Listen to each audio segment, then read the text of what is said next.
kitabihil aziz. A'udzu billahi minasy syaithanir rajim. Qul huwallahu ahad, Allahus samad, lam yalid wa lam yulad wa lam yakul lahu kufuwan ahad. Wa qala Rasulullah sallallahu alaihi wasallam, khairukum man ta'allamal Qur'an wa 'allamah. Wa qala aidan khairun nasi anfa'uhum linnasi, amma ba'd. Ma'asyiral muslimin wal muslimat, hadirin hadirat jamaah salat maghrib rahimakumullah. Alhamdulillah wa syukrulillah wala haula wala quwata illa billah. Marilah kita senantiasa memanjatkan tahmid dan tasyakur kehadirat Allah Azza wa Jalla atas limpahan rahmat dan karunia-Nya kepada kita yang terus menerus tiada terhingga dan tidak mampu kita menghitungnya, sehingga kita semua para jamaah, semua kita yang hadir di Masjid Raya Islamic Center Hubul Waton Provinsi Nusa Tenggara Barat ini bisa datang, bisa hadir di masjid ini untuk melaksanakan salah satu kewajiban kita, yakni melaksanakan sholat maghrib secara berjamaah dan dilanjutkan dengan kajian filsafat Islam. Mudah-mudahan semua nikmat yang telah kita terima ini akan terus kita terima, akan terus diberikan, dianugerahkan oleh Allah kepada kita sisi ajaran agama Islam.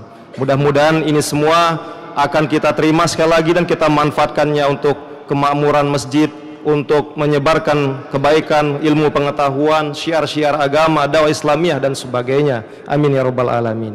Selanjutnya selawat dan salam semoga tetap tercurahkan kepada junjungan alam Nabi besar Muhammad sallallahu alaihi wasallam. Allahumma shalli ala Muhammad, Allahumma shalli ala sayyidina wa habibina wa syafi'ina wa zuhrinal mustafa maulana Muhammad. Singkatnya para jamaah, kita hanya berharap dan berdoa dengan menyadari sesadar-sadar dan setulus-tulusnya begitu sedikit amal yang pernah kita lakukan selama hidup di atas planet bumi ini, namun dengan harapan meskipun amal kita sedikit, hanya doa mudah-mudahan syafaat dari baginda Rasul Muhammad SAW kita dapatkan di hari kiamat kelak, sehingga kita berhak masuk surga, dan tentunya yang paling penting adalah mendapat ridha Allah Subhanahu wa taala. Amin ya rabbal alamin.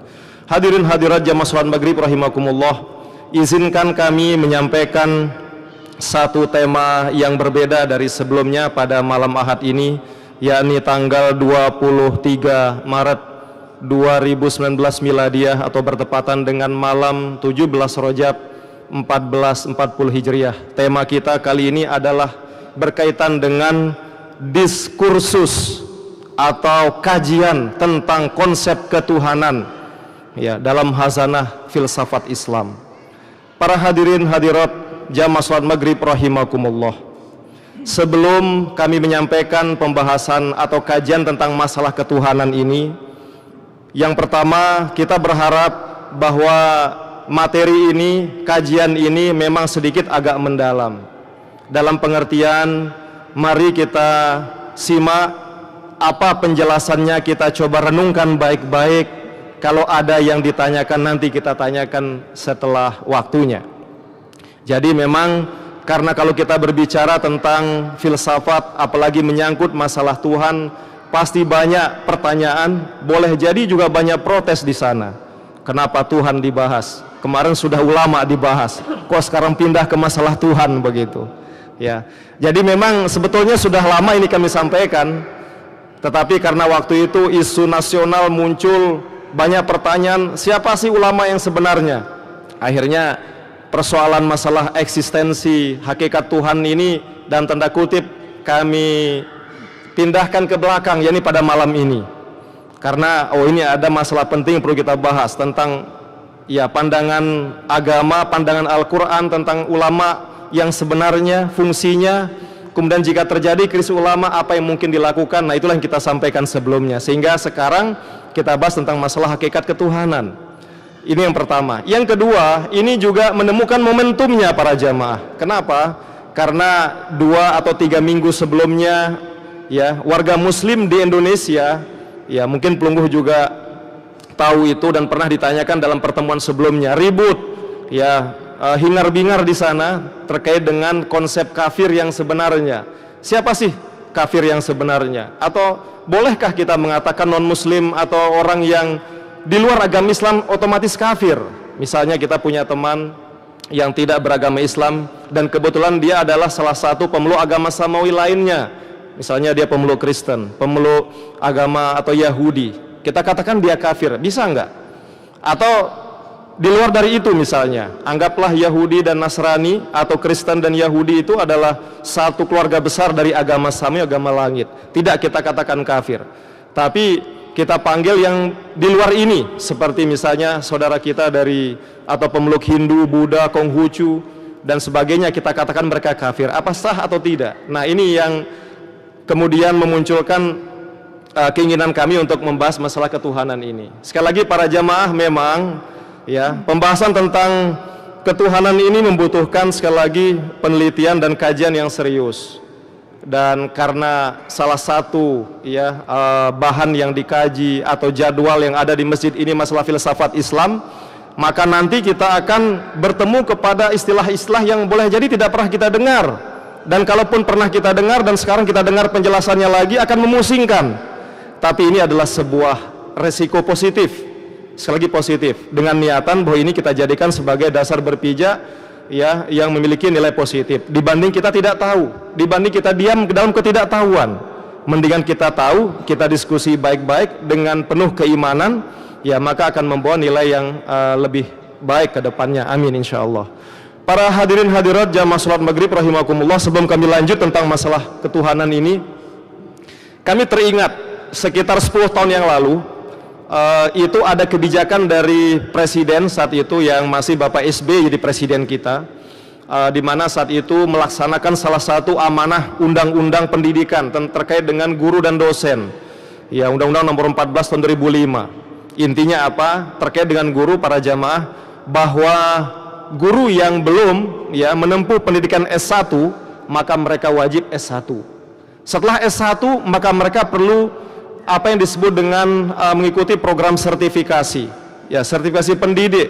Mereka mengikuti kegiatan, ya, ada namanya sertifikasi itu yang awal bentuknya mengumpulkan portofolio, bukti kegiatannya yang tertulis, ada dokumen dan kita nilai. Kalau dia lulus maka keluarlah sertifikat sah sebagai pendidik atau pendidik profesional. Kalau tidak lulus maka mereka itu akan mengikuti pelatihan PLPG selama 90 jam atau 9 hari, per harinya dihitung 10 jam. Nah, maksud kami kenapa ini kami sampaikan, kami teringat ketika waktu itu menjadi asesor di guru-guru mata pelajaran akidah akhlak di Madrasah Aliyah, Madrasah Sanawiyah, Madrasah Aliyah. Salah satu pertanyaan besar dan butuh diskusi memang dan mirip dengan materi kita malam ini terkait dengan ada beberapa siswa atau murid yang memiliki pemikiran yang kritis, yang sangat tinggi. Ya, mereka bertanya kepada guru, wahai Ustadz, wahai Bapak Guru atau Ibu Guru, bagaimana cara kita membuktikan adanya Tuhan? Tuhan kan sesuatu tidak bisa dilihat. Nah, ketika kami diskusi dengan teman kami beda agama, mereka bisa melihat, oh ini ada Tuhan bentuknya ini, ya diwujudkan, disimbolkan dengan misalnya patung. Ya, kalau enggak mungkin fotonya udah jelas. Lah maaf, tabe. Allah ini bagaimana bentuk patungnya dalam tanda kutip? Fotonya kayak apa? Walaupun HP canggih kayak pun nggak bisa merekam gimana foto atau patungnya tadi. Siswa tadi salah nggak Bapak Ibu? Boleh jadi tidak salah. Kenapa? Karena itu resiko berinteraksi dengan pemeluk agama berbeda dan ditanyakan ke guru akidah akhlak. Lantas guru akidah bagaimana menjawabnya guru akidah akhlak ini? Pusing 7 keliling. Akhirnya ditanyakan kepada kami. Nah, memang sekali lagi persoalan akidah, persoalan filsafat, apalagi menyangkut Tuhan, realitas mutlak yang tidak terlihat oleh panca indera kita memang susah dijelaskan. Tetapi saya bilang begini, para jamaah, coba tanya kembali ke murid itu, ke siswa itu. Misalnya kalau air ini kita minum, tentu terasa lain. Ini air putih, ya terasa seperti air putih. Kalau di sebelah kita ada air yang warna agak kemerah dikasih gula, kemudian ada teh celup bunyinya, kita minum terasa apa Bapak Ibu? Terasa air putih lagi apa terasa teh celup? Teh celup. Kenapa? Karena bendanya sudah kita lihat. Bendanya bisa dipegang, bahkan bisa diminum, ditelan masuk ke badan kita, ke perut kita. Ini sesuatu yang memang secara zahir, syahid, bisa disaksikan, bisa dilihat. Bagaimana persoalan gaib membuktikannya? Ya kan begitu persoalannya, pertanyaannya. Tapi kembali ke tadi, saya bilang begini. Tadi masalah air minum sudah kita cek. Ya. Tadi kita minum air putih dengan air merah beda. Sekarang kasih mereka gorengan. Satu gorengan tahu isi namanya atau apa itu? Ya, satu tahu bakso. Dites mereka. Kelompok A makan tahu bakso ini tanpa disertai dengan cabai. Yang kelompok B dengan 1 biji cabai. Kelompok C dengan 10 cabai. Apa yang terjadi? Coba tanya berikutnya, kelompok A tanpa cabai makan sama 1 jumlahnya ya, makan. Apa reaksinya? Oh, ternyata tahu itu ya datar-datar saja, paling agak panas-panas sedikit gitu. Ya panas tapi ingat tidak pedas ya. Yang B panas plus sedikit pedas. Nah, yang kelompok C apa yang terjadi? Wah, tidak bisa ikut sekolah, tidak bisa ikut pelajaran berikutnya. Kenapa? Karena dia mencret ke belakang. Sambil-sambil dia mengais-ngais, aduh panas, panas dan sebagainya. Pertanyaannya adalah, ketika kita melihat cabai ini kan memberi efek panas, pedas. Apakah bisa terlihat bentuk pedas itu? Mungkin tidak. Tetapi pertanyaan lagi, apakah dia goib? Bisa jadi tidak goib, dan bisa jadi goib. Yang namanya goib kan hilang dari pandangan manusia, itu namanya goib secara bahasa. Nah, tapi yang jelas bisa kita rasakan, pedas itu ada, dan bahkan menyakitkan. Kalau mau bahkan kita tantang, tapi ini juga melanggar HAM kita bilang. Bapak Ibu ambil cok listrik, ya salurkan di dalam kelas, ya kemudian gunakan obeng. Yang kalau kita untuk mengecek listrik itu kan ada taspen ya, maaf, taspen bukan obeng ya, yang ujungnya jadi obeng juga bisa, taspen yang nyala apinya warna ini. Kita tes, kok aliran listrik ini bisa menimbulkan warna di dalam taspen itu. Kenapa? Karena dia memberikan efek aliran listrik ke dalam taspen itu. Nah, ini bagi taspen reaksinya. Sekarang berani nggak tangan kita ini memegang ini aliran listrik ini? Kalau untuk mencoba mestinya berani harusnya. Tapi pertanyaan berapa menit mampu bertahan? Apalagi tegangannya ya masih kecil lah. Tapi kalau tegangannya tinggi, wah bahaya. Bisa-bisa coklat wajahnya kan begitu. Tapi singkat kata, para jamaah rahimakumullah, intinya dari apa yang bisa kita saksikan itu seperti energi panas yang dihasilkan oleh cabai, yang kedua dari aliran listrik, maka dapat kita simpulkan tidak semua yang tidak bisa disaksikan oleh mata kita itu tidak ada. Sekali lagi, tidak semua yang tidak bisa disaksikan oleh mata kita itu bahwa benda itu tidak ada. Dia pasti ada, ya. Tetapi keadaannya, keberadaannya itu tidak disaksikan oleh mata, tapi dirasakan oleh anggota badan kita yang lain. Ya, mungkin seperti kulit kita merasakan, atau oleh getaran darah kita, atau oleh ujung jari kita yang megang aliran listrik tadi. Ini kesimpulan utamanya. Jadi bagi umat Islam, Allah betul secara zohir tidak bisa kita lihat. Karena kalau memang ada yang mengaku pernah melihat Allah, maka bisa kita tanya, pasti tidak bisa jawab juga. Tetapi bukan berarti Allah yang tidak kita saksikan, kita tidak lihat itu tidak ada. Ini kesimpulannya. Ya, karena sederhana aja perbandingannya seperti masalah listrik tadi. Hadirin hadirat rahimakumullah, ini sekedar pengantar bahwa sekali lagi persoalan akidah, apalagi ingin membuktikan adanya Tuhan, bukan persoalan sepele. Karena umumnya manusia ini, ya dia akan percaya, dia akan langsung mengatakan iya terhadap sesuatu yang bisa dibuktikan oleh panca inderanya secara langsung, ya berupa direct experience, pengalaman langsung, bisa dilihat oleh mata, bisa dipegang, didengar dan sebagainya. Ya, karena inilah memang ada hal-hal yang perlu kita sampaikan. Nah, hadirin hadirat rahimakumullah, berikutnya dalam sebuah kesempatan pernah salah satu sahabat Rasul yang bernama Ali bin Abi Thalib karramallahu wajhah, ya, beliau ini pernah ditanya ya oleh sahabatnya yang bernama, ini saya tulis, Zilib al-Yamani, ya. Nah, beliau ditanya, apakah engkau melihat Tuhan, wahai Ali bin Abi Thalib karramallahu wajhah? Terus tolong jelaskan kepada saya, bagaimana saya beribadah menyembah sesuatu zat yang tidak mampu ditangkap oleh panca indera saya? Ini kata Zilib al-Yamani. Nah, apa jawaban Ali bin Abi Thalib? Jadi bagaimana engkau mengenal Tuhan sedangkan dia Tuhan itu tidak dapat ditangkap oleh mata biasa manusia. Sekali lagi, kalau makna ma'rifatullah itu hanya sekedar melihat baru kita percaya, maka siapapun tidak akan bisa melakukan itu, para jamaah. Kenapa? Allah tidak bisa ditangkap dengan mata biasa secara langsung. Karena itulah kata Ali bin Abi Thalib, ya, untuk ma'rifatullah ini dibutuhkan akal yang sehat disertai dengan keimanan yang mendalam. Sekali lagi, untuk ma'rifatullah, mengenal Allah, tidak memerlukan penglihatan mata zahir biasa.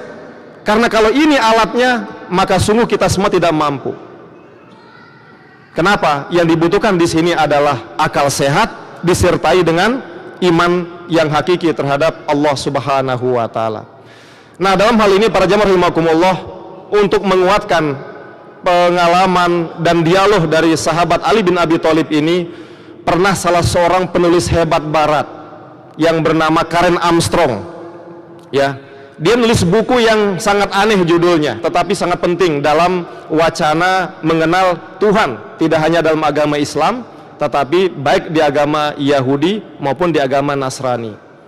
Judul bukunya yang terkenal itu adalah History of God, sejarah Tuhan. History of God, sejarah Tuhan. Kalau Presiden pertama Soekarno punya sejarah, lahir tahun sekian, wafat tahun sekian, jelas karena manusia, ada akte kelahirannya. Kalau udah meninggal ada surat keterangan meninggal dari kepala desa mungkin ya, kalau ada, atau wali kota atau apalah seperti itu. Tetapi masalah soal Tuhan ini, sejarah Tuhan. Nah, dilanjutkan di bukunya itu The 4,000 Year Quest of Judaism, Christianity and Islam.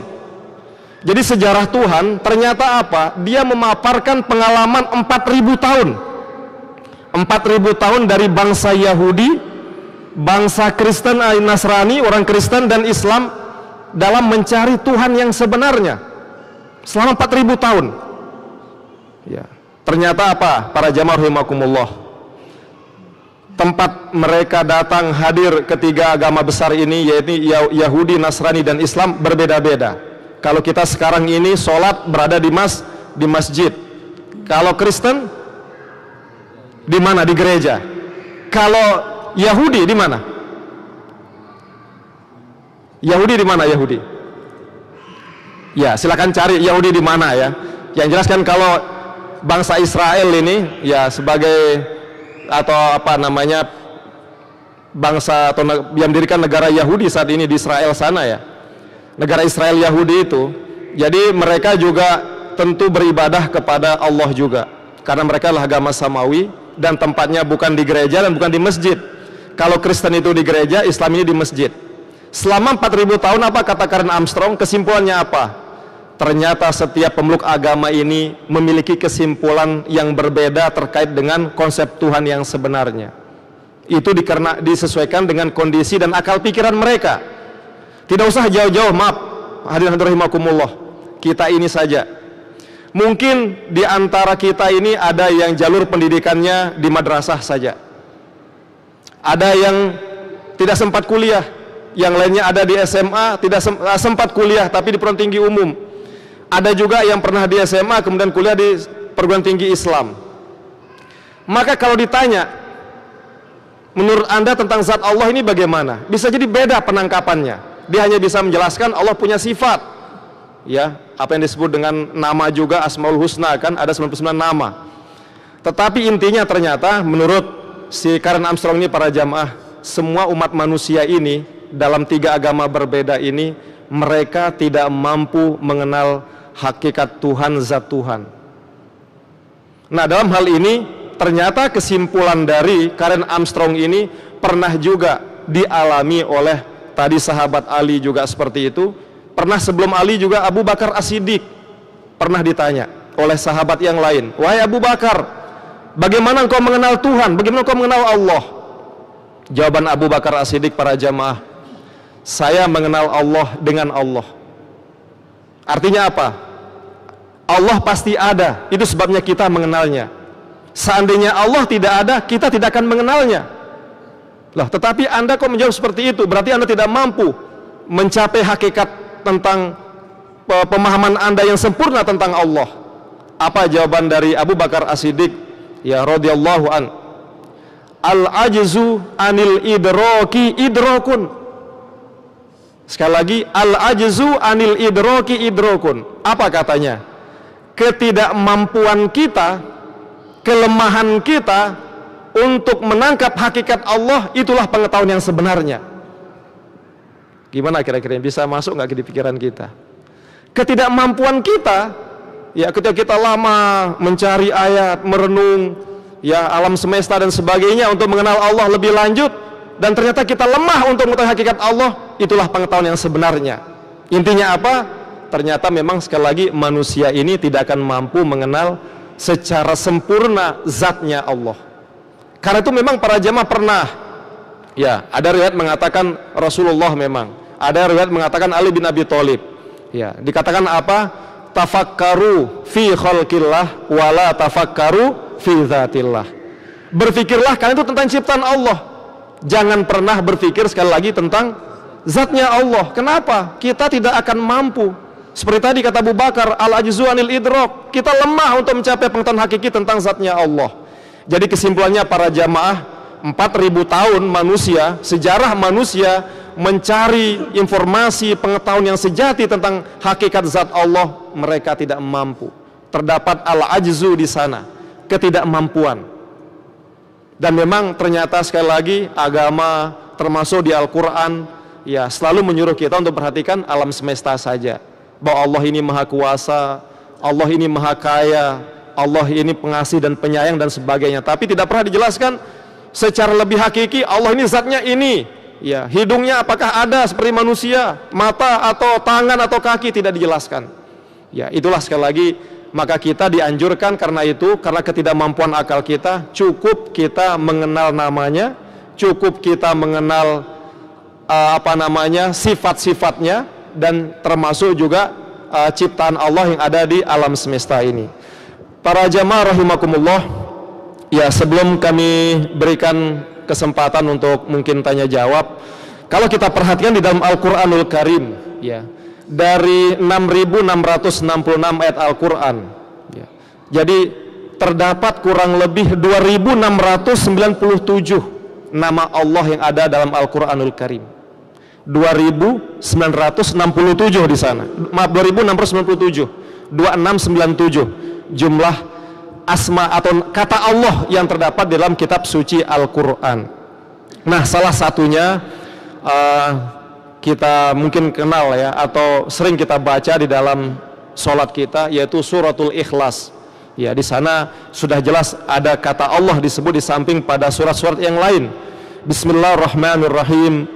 Qul huwallahu ahad, Allahus samad, lam yalid walam yulad walam yakul lahu kufuwan ahad.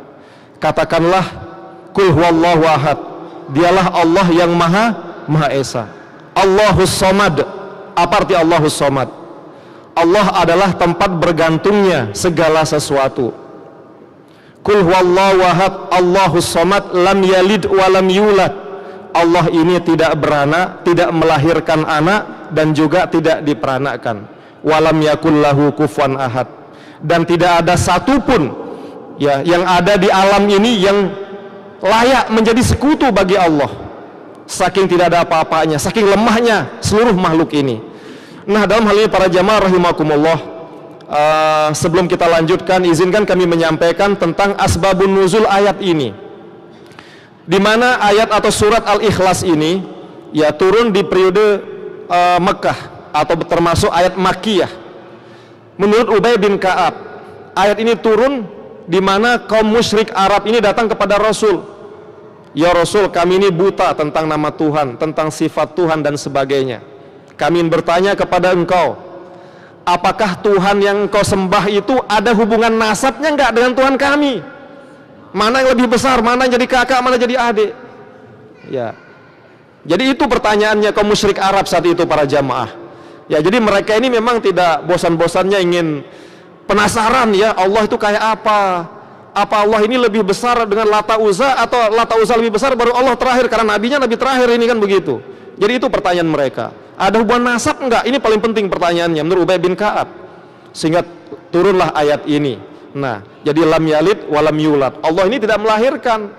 Jadi umpama Lata Uzza ini bukan lahir dari Allah atau Allah lahir juga dari Lata Uzza, kan begitu. Walam yulad, tidak dilahirkan.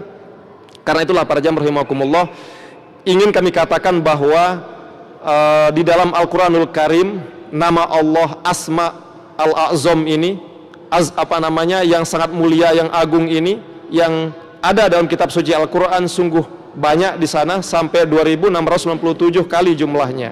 Namun demikian, kebanyakan dari penyebutan Allah di sana selalu berkaitan dengan Allah ini memiliki ya sifat-sifat yang kuat, sifat yang sempurna. Begitu juga Allah memiliki nama-nama yang mulia, Asmaul Husna misalnya, seperti itu. Dan Allah juga pencipta dari alam ini serta makhluk ini selalu bergantung kepada Allah Subhanahu wa taala. Tetapi tidak dijelaskan kalau misalnya kayak manusia, zat manusia ini apa? Oh, manusia katanya makhluk terdiri dari jasmani dan rohani. Gimana jasmani kita? Yang namanya manusia pasti punya kepala. Ini kan jasmani nih. Jasmani bagian atas ini ada struktur badannya, ada kepala. Ada, enggak tahu kepala ini, leher termasuk kepala apa enggak ya para jemaah? Ya anggaplah kalau kepala itu dari sinilah ke atas. Iya, jadi struktur kepala itu kalau diurai ya ada rambut, kemudian ada kulit kepala, di situ ada dahi, mungkin juga ada alis, mata, hidung, mulut, lidah, gigi dan sebagainya. Kemudian ada badan kita bagian tengah, ada kaki. Tetapi hal itu tidak dijelaskan terkait dengan Allah Subhanahu wa taala. Yang jelas para jamaah, sebelum kita buka sesi tanya jawab, menurut para ahli filsafat, mereka yakin Tuhan itu ada. Jadi para jamaah ini begini ternyata ya, orang filosof hatta non muslim sekalipun, ada memang mereka yang tidak meyakini adanya Tuhan, seperti Marx misalnya, ya bahwa Tuhan itu sudah mati, itu bualan dari orang-orang yang kalah dalam peperangan, kata Karl Marx misalnya, dan itu juga diadopsi oleh kelompok ateis komunis. Tetapi bagi filosof-filosof Yunani awal yang hidup 6 abad sebelum Masehi, mereka juga meyakini adanya Tuhan dengan nama yang berbeda, dengan mungkin istilah berbeda. Tapi menurut mereka Tuhan itu bisa dibuktikan dengan beberapa alasan atau dalil, dan itu juga dikemukakan oleh filosof muslim lainnya. Satu contoh para jamaah, ada namanya dalil ontologis. Ini dikemukakan oleh Agustinus, ya, di salah satu filosof dari Eropa yang dia agak religius begitu. Apa dalilnya? Dalilnya adalah menurut dalil ontologis, ya, alam semesta ini ya memiliki gerakan-gerakan yang sangat banyak. Semua ini bergerak. Di mana gerakan-gerakan yang ada hari ini, waktu ini, menit ini timbul dari gerakan-gerakan sebelumnya, yang kalau kita kerucutkan ia akan menjadi semakin kecil. Ya misalnya sekarang 2019 nih, ya jumlah gerakan, jumlah manusia umpama 6,5 miliar. 1 miliar manusia saja dalam sehari berapa kali bergerak dari bangun tidur. Saat tidur pun kita bergerak apa enggak ya? Paling tidak ini hidung kita juga bergerak, turun naik nafas. Belum lagi yang ngoroknya agak besar kan, keluar gerakan dari lidah, dari mana mulut dan sebagainya. Itu manusia, belum hewan dan sebagainya. Nah, mengerucut 1000 tahun ke depan, jumlah manusia lebih banyak, lebih sedikit Bapak Ibu? Tentu lebih sedikit. 1000 tahun berikutnya, sampai Nabi Adam umpamanya, hanya 1 manusia Adam saja. Pasti gerakan dari manusia saja hanya Adam yang bergerak, belum ada yang lain. Muncul 1000 tahun sebelum lahirnya Adam, apa yang ada? Ya yang kita tahu katanya alam ini sudah ada, hewan, tumbuhan sudah ada sebelum manusia. Sampai titik 0 sebelum lahirnya gerakan ini, maka tidak ada lain, yang ada pasti Tuhan katanya. Dia adalah penggerak pertama, al-muharrik al-awal kalau diarabkan. Jadi Tuhanlah pencipta gerakan ini. Ya, ini dalam dalil ontologis.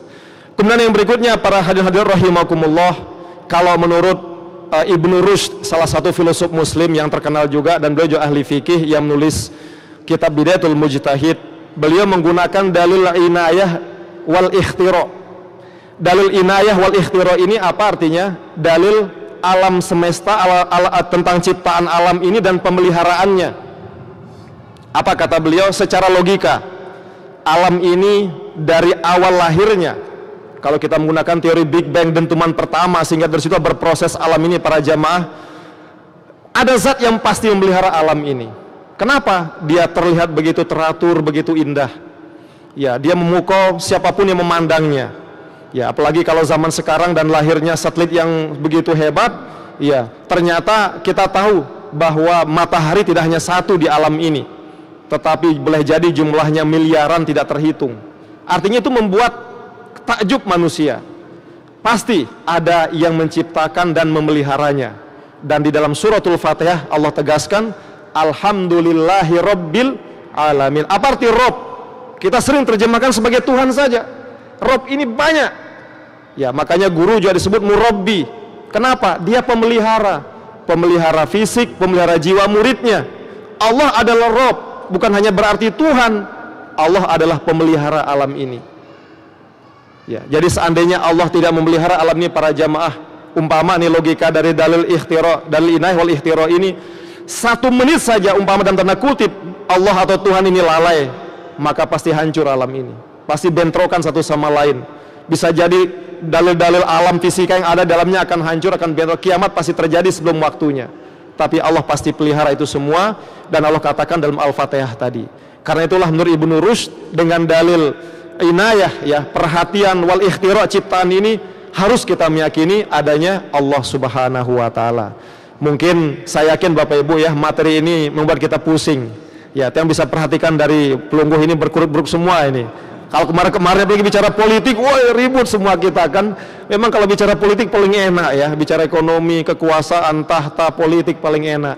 Tapi kalau sudah masuk wilayah Tuhan, masuk wilayah alam, hal-hal yang sifatnya metafisik terlalu jauh, malas kita mengkaji gitu ya. Tapi ini kan tugas pelungguh serahkan kepada tiang ini, yang sampaikan pada malam ini.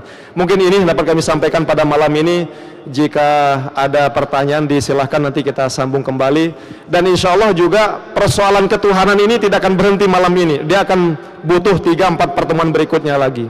Ya, ini dapat kami sampaikan, mudah ada manfaatnya. Sekian, wassalamualaikum warahmatullahi wabarakatuh. Hadirin yang dirahmati Allah Subhanahu wa taala, karena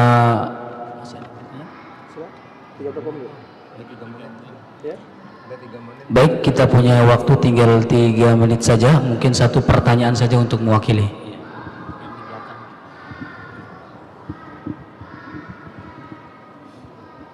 Assalamualaikum warahmatullahi wabarakatuh. 1 pertanyaan. Di dalam agama kita ada namanya ihsan.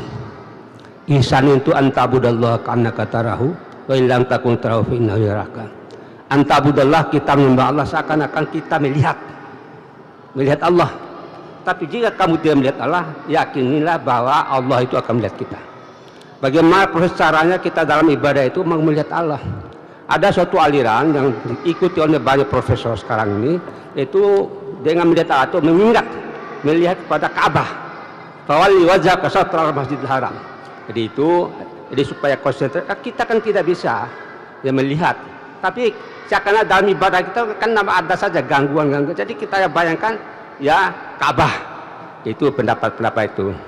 Yang kedua, jadi ajaran Israel itu kan Nabi Musa sendiri kan minta kepada Allah supaya memperlihatkan dirinya. Saya ingin melihat engkau, kata Allah, kamu tidak bisa melihat aku, tapi pandang ke gunung itu. Allah mewujudkan wajah di gunung tapi hancur. Nabi Musa pingsan. Pohon penjelasannya. Ya, Pak Haji siapa namanya? Muhammad Haris. Muhammad Haris, Pak Haji Haris.